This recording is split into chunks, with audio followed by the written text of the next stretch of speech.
Our speaker today is Neil Helm. Neil's one of those speakers who's difficult to introduce without taking all day, but I'll give it a try. Neil is a near-death experiencer. He is on the board of the Virginia Beach INs.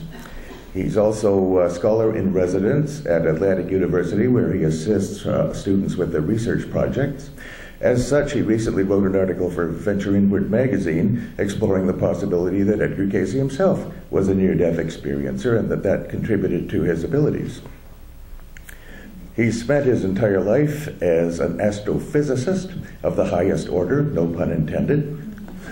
He's chaired countless committees,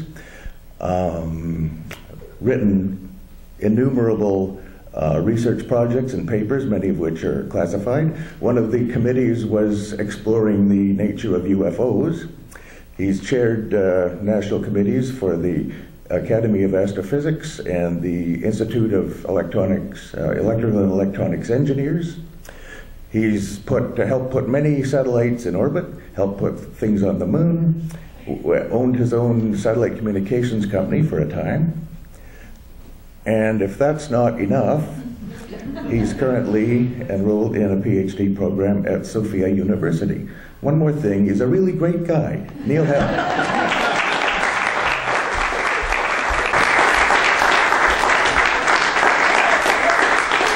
Lloyd.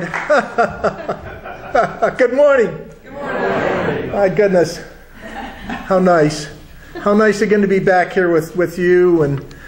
And I didn't even give the title. They didn't even call me for the title of this speech because it's sort of this ongoing series of talks that I may share with you on science and spirituality. And I heard someone in the back sort of yawn and say, why should I be interested in science and spirituality here? I mean, is it, did we mention souls today and spirits? And let's see, there's the little apprentices that are doing psychic stuff. And what was that last line of Eckhart Tolle's thing? It's knowledge is in your being, not in the mind. Science, modern science, Newtonian physical science says there is no spirit, there is no soul, there is no God, there is no being, there's only the mind. It's a takeoff from Descartes. I think, therefore I am. You have to think. But Eckhart Tolle would say, no. You know that you are. So we got this ongoing fight with the science community, and I'm just a very, very, very small part of it. But I believe it's a very important fight. And it's especially important because there's a whole new run of research in the last decade, and it's becoming more and more prolific and more to some extent exciting. And that is all the neural research, the brain research, and all of the brain pathology and science that says everything we all do and everything we all know comes from the brain. And that's sort of becoming exciting stuff in the science world. And there's a minority of us who say, no, there's still a soul, there's still a spirit, there's still a being. And for us near-death experiencers, there's life, and there's life, and there's life, and there's life again and again. I would be so depressed, and I can share that. I hope all of you feel this. I would be so depressed if I thought that at some point I just die and that's it. I'm over. It's all over. There's nothing more. You're done. But we know better. We know there's a God. We know that we're going to see God and be with God. And we're going to do it again and again and again as we get closer and closer to God. And that's really neat stuff. That's what keeps me going.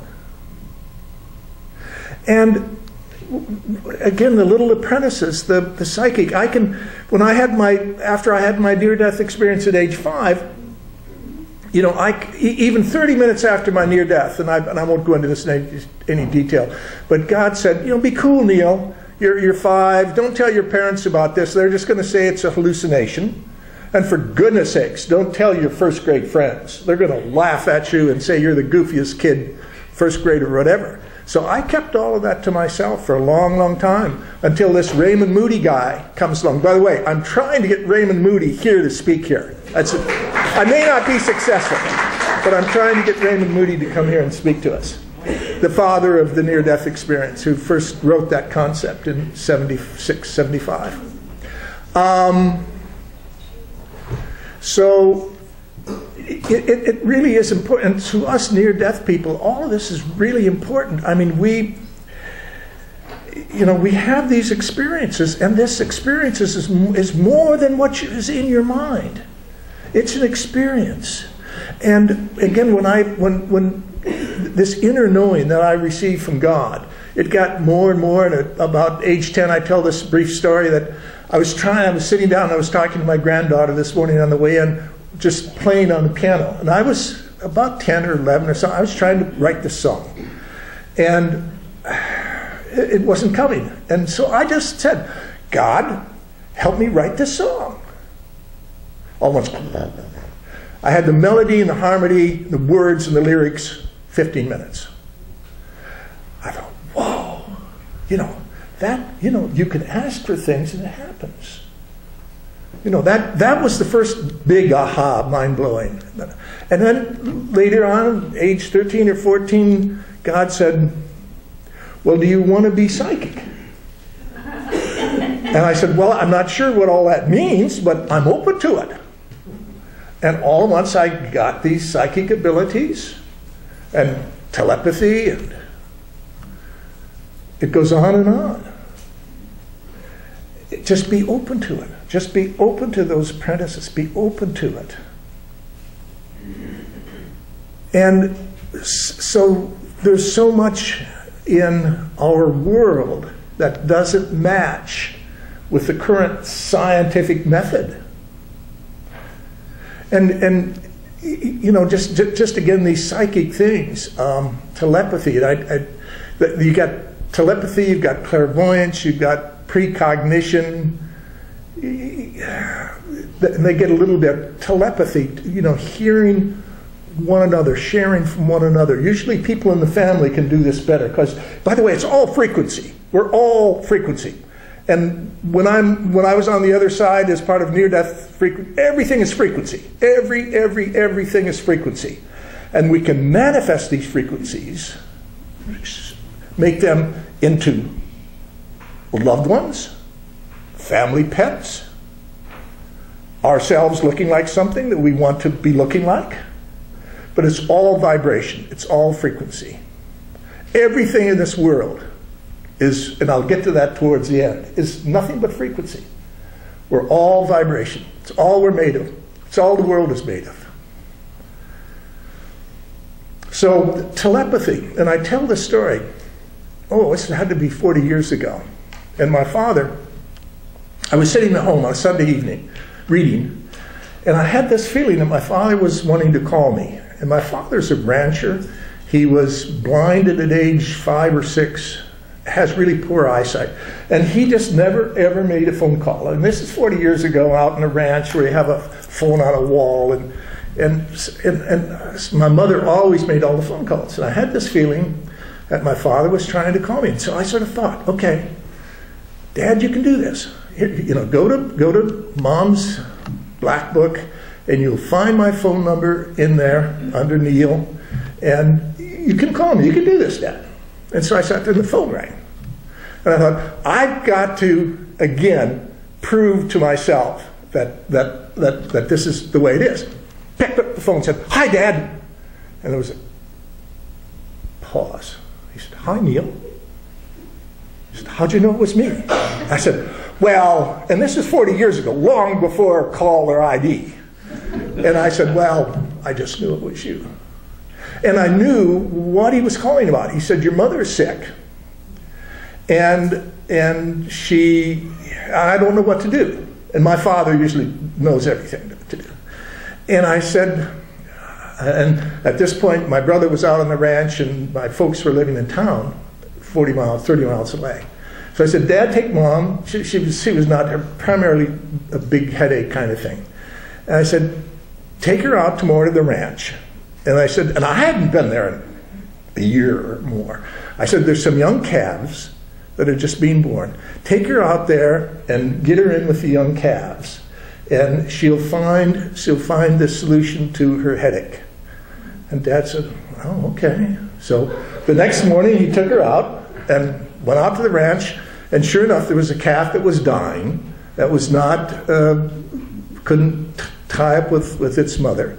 And my mom got a bottle out, and this really makes her day. And she got the bottle out, and she got the calf fed, and she saved that calf's life. And she felt so good. And this stuff just comes to those of us who are just open. And by the way, every one of you have this ability. You just have to be open to it. Every one of us, and Edgar Cayce said this again and again and again, every one of us has the ability to have all of these psychic gifts. You just have to be open to it and ask for it. And it'll come. So it's fun. It's fun. And then clairvoyance. Most of all these words are Greek or Roman. Clairvoyance is French. Clear vision. And it's more the premonition kind of things. And I was just reading yesterday, this person in this near-death experience went to the first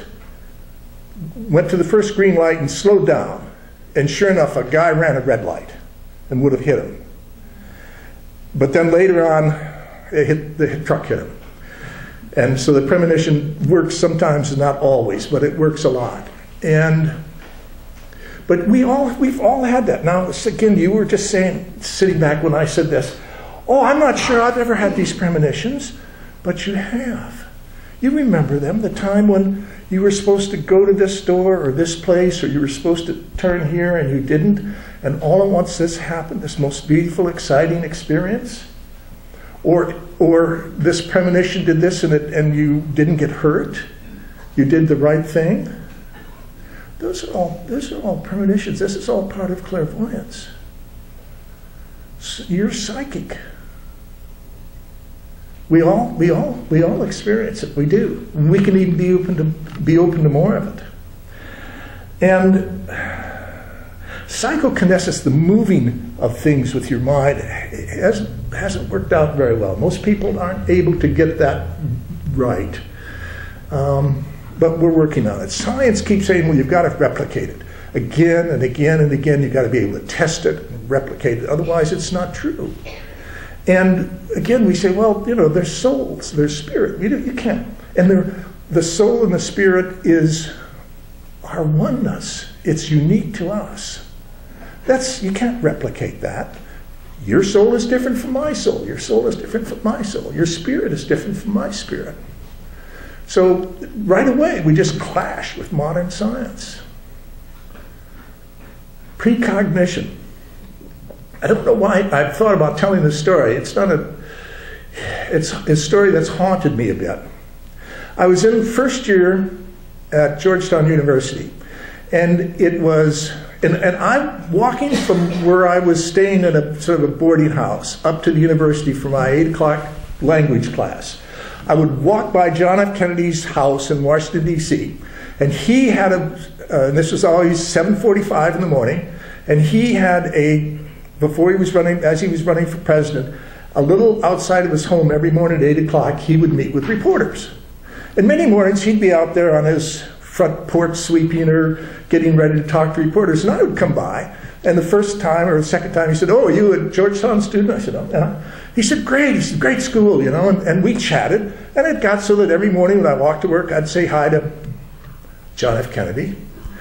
And the school, oh boy, Jesuit school, first Roman Catholic president. I mean, that school was really excited about him. So he gets elected, and it's his inauguration night, and it's snowing. I don't know if you remember that. it is snowing cats and dogs.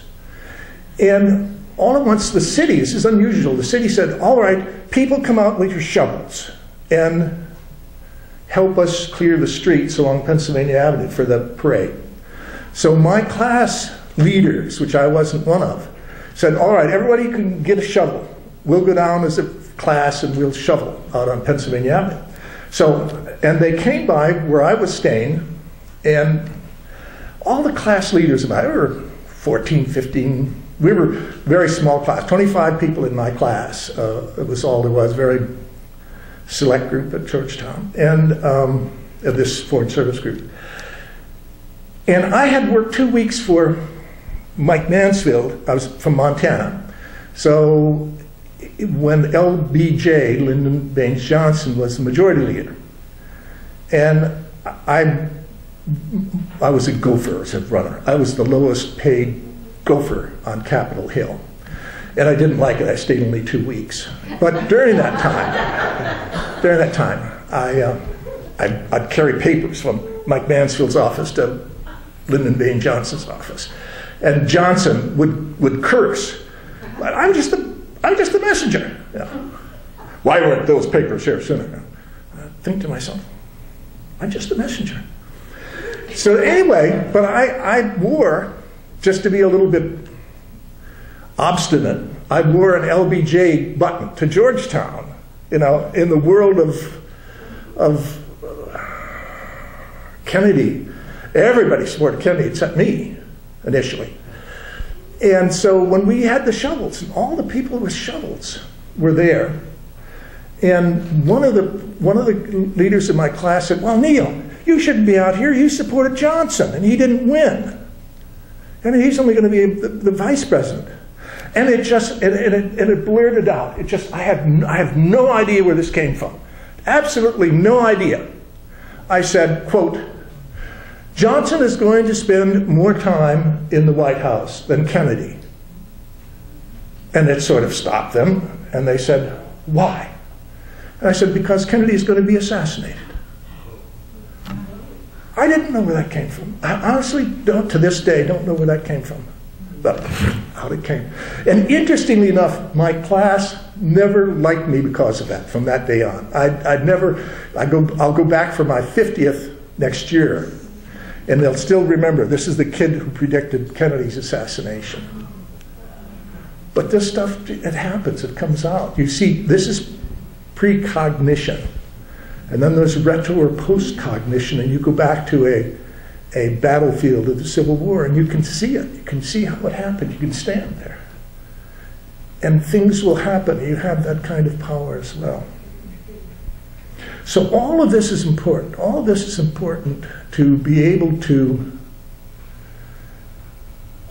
understand that this is part of our being,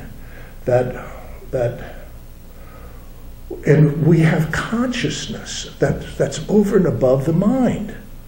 We have the mind, is what Eckhart Tolle said in that last line. You know, you have knowing in your being, not just in the, it's not in the mind. And we have these knowing things. We know, we have these experiences. There's nothing in our mind like that, like I blurted out. That wasn't in my mind. We have pain. We go along, and all at once we got a pain. We didn't think about that pain. And then these experiences, these feelings, these wonderful feelings we feel in love, with love. My goodness, love, all these things happen. Your tummy twitters, your sexual organs get excited. You know, all this is, you know, you don't think about that stuff. That's a state of being. That's a conscious level of being. With consciousness. Modern science says there's no consciousness, there's no unconscious. But we know that there is. We know that there is. It's there. And the last of these important, or there's many of these psychic things, psychic healing. And my goodness, we have how many pastors of healing in this fellowship. And, you know, we know that the power of prayer works. We've seen it work. It knows that we work. It works on us.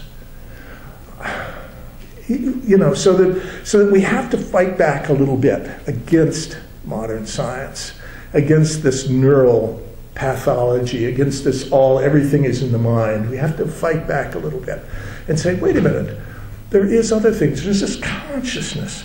This consciousness is so important. It's so important. And there's all these states of mind. And the near-death experience and the out-of-body experience. I was reading 2 yesterday.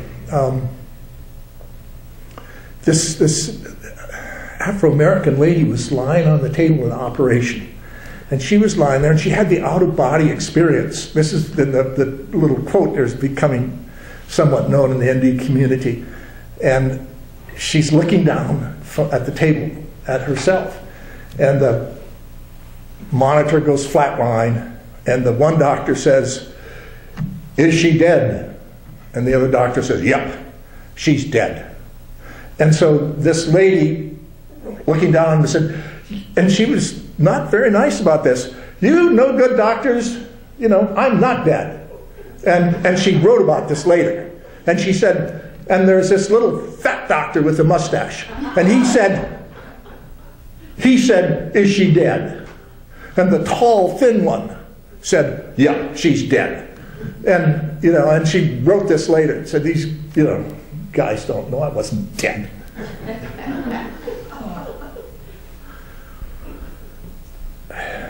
And these near-death experiences. The experience of a professor, one of my professors in my doctoral program passed this last year, Charles Tart. And he really laid down a lot about, again, this fight against modern science. And he tried to experiment. We have all these experiments that we try to do to say that we can be like science. And at some point, I realized, hey, I don't have to be like science. I'll probably keep doing the experiments. I don't have to be like science. I know there's a God. I know there's a soul. I know there's a spirit. I know there's consciousness. I know there's premonition. I know there's psychic phenomenon. I don't have to have science tell me this is true. But we all go back and say we'd like that stamp of science. So we keep doing these experiments. So Professor Tart had this lady on, and it was under supposedly a scientific thing, but he didn't have a camera all night long. And she had these experiences of out-of-body experiences nearly every night. Nearly every night. He called her Mrs. E. And so he put her on the table. The first night she slept, and he wired her up all these. He had about 5 machines wired to her. And he put a 5-letter code up on a shelf, and he had a couple of shelves way up above her, far beyond where she could go with all of these lines hooked into her. If she unhooked all the lines to stand up, they would all record, of course, different things. So we know that she stayed in this table bed all night long. And they recorded her encephalogram and her pulse and all that. The third night, she had this dream that she was a woman and she described the skirt perfectly. It was not a skirt that she owned. And unfortunately, she was chased and killed by someone. She described it. She wrote it out in great detail. That night, this was in part of San Francisco, that night across town in Daly City, a woman wearing that skirt was chased down and killed that night. And she dreamt about it. And it's all recorded. And the fourth night, she rose out of her body, went up high enough to read the 5-letter code that Professor Tart had put up on the shelf, way out of her sight. There's no way she could see it. The next morning, she gave it to him perfect, 5-letter code. But he had to replicate that. He had to have brought her back in and had her do this again and again and again. He didn't do it. So science won't accept it. So now we're also dealing with the quantum. And I said I would talk about quantum mechanics and quantum physics, and a number of you encouraged me to do it. Everything from this little bit up is Newtonian physics, and it all works somewhat like. The other thing about modern science is they keep saying, well, we have all these constants, the speed of light. Well, we know that the speed of light is not constant, it changes. And they say, well, we have this magnetic force. My satellites prove that the magnetic field differs. It's not perfect, like scientists hope it would be. So we know that all these constants of science are not correct. So there's already some clinks in the scientific armor, so to speak. But then we get to quantum. We get to quantum stuff. Everything below the line, subatomic, and this is where I'm doing a lot of my research these days, up at AU, Atlantic University. And the quantum, it does not follow the rules. And so the modern science community says, well, because we don't understand it, it just doesn't, it isn't important. Well, you can't. Everything below the atomic level has to be understood. And they just write it off. Well, all these incredible things happen below the line. And we're just now beginning to probe. And that, again, is what science should be about. We should be discovering new things. We should be open to all of this new learning, rather than saying, oh, all you have to do is just replicate it 20 times until it fails or something. We should be open to this. Anyway, the quantumness. And so you go down to you break the atom down, you break the atom down, and you get down to an electron or a proton, you get down to the sub-levels. And all at once here you see a proton or an electron. And if it doesn't think that it's being observed, it's happy, and it's in a vibrational and a multi-vibrational setting, and it's vibrating to some pattern that we still don't understand. We think it may be some cosmic pattern that these electrons are vibrating within this beautiful pattern. If we try to observe it, if we put a hole in this side of this electron and we do a machine or even try to look at it through a microscope, we can get a microscope and see it. All at once it says, hey, wait a minute, I don't want to be viewed like this. And it stops vibrating and becomes a marble, becomes a digit. The smallest, wait a minute. Did this fuzzy, and I don't have much fuzz left, did this guy just say that the smallest bits of being, the subatomic particles, think? They can think that they want to be this, or they think they can want to be that? They can change the smallest of atomic, they can change? They must be able to think. They must have consciousness. The smallest subatomic particles have consciousness. And then there's an observer. And again, science did this. They want the observer to be passive. They say, well, it's just an observer. Well, but the observer has to observe. That's a decision. The observer has to observe, what, when, why, where, how. Those are decisions. So that observer, even it could be a stupid machine, but it could be a microscope. That's decision making. And then the little subatomic particle, it makes decisions. It's making decisions. That is going to change. But see, this has already come out. I'm not the only one who's doing this research. It's out there already. And so what does science say? Science says, oh, well, we don't understand it. It probably doesn't really matter. But it does matter. It does matter. And to think that and then we're finding out that, and this observer thing came through Einstein. Einstein's relativity is that, I observe you from this angle, and you look at me and you see part of only this me, and you see, and if I come over here, I'm relative now to this group, and you see me different, and you see me different. That's a little bit of relativity. So relativity came through Einstein, the observer. But the observer, again, makes decisions. And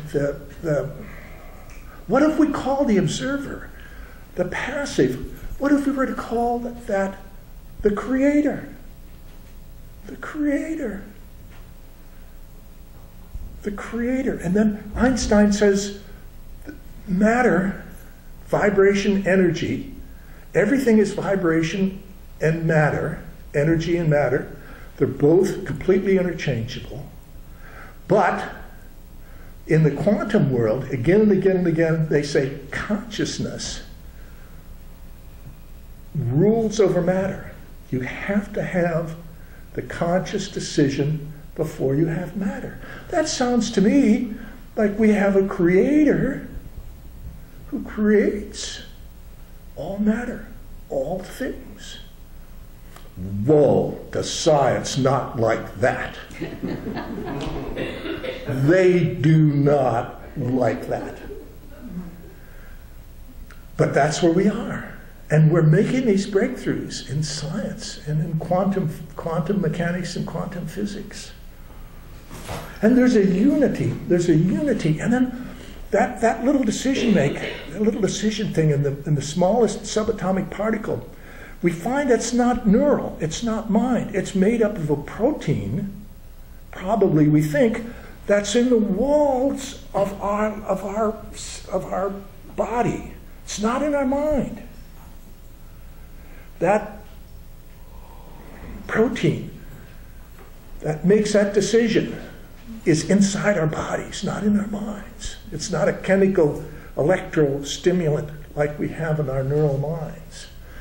So again, this blows the science community that says everything is the mind, it just blows it away.